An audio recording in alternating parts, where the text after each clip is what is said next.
Hi అండి.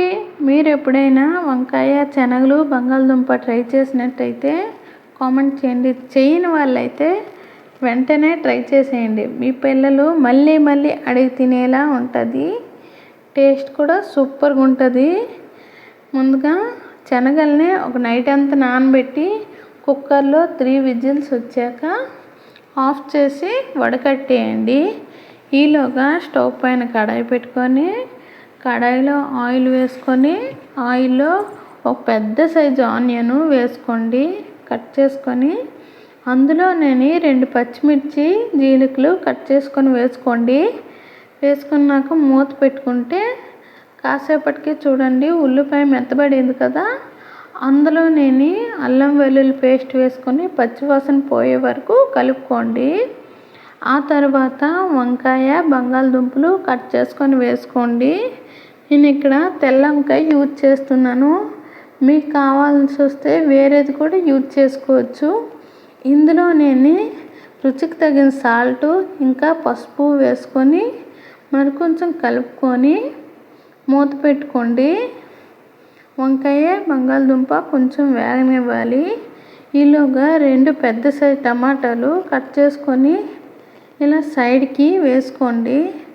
వేసుకున్నాక 5 minutes తర్వాత మూత తీసి చూస్తే టమాటాలు బాగా ఉడికిపోయి మెత్తబడిపోతాయి. ఇప్పుడు ఇలా గరిటతో స్మాష్ చేసిస్తే టమాటాలు బాగా మిక్స్ అయిపోతాయి. అప్పుడు రోజుల్లో అసలు మిక్సీలు ఎక్కడవండి. సో ఇలా గరిటతోనే కర్రీస్, టమాటాలు మనము ఇప్పుడు కదా అన్ని మిక్సీ జార్లో వేసి మిక్సీ పట్టేసే వేస్తున్నాము.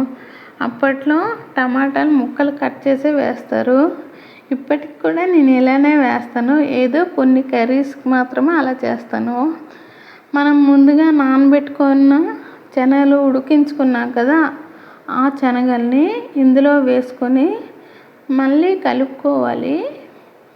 కలుపుకొని మనకి తగినంత వాటర్ వేసుకొని కాసేపు ఇది బాగా ఫ్లేవర్స్ మొత్తం వంకాయకి, బంగాళదుంపకి పట్టేలాగా బాగా మిక్స్ అయ్యేటట్టు కలుపుకొని ఆ తర్వాత ఉడకనివ్వాలి.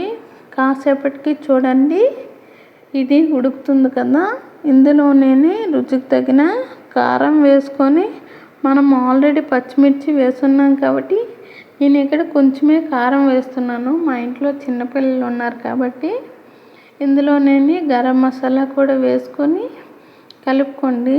చివరిలో కొత్తిమీర యాడ్ చేసుకుంటే ఎంతో టేస్టీగా ఉండే శనగలు వంకాయ కర్రీ రెడీ అయిపోయింది. తప్పకుండా మీరు ట్రై చేస్తారు కదా. Bye friends.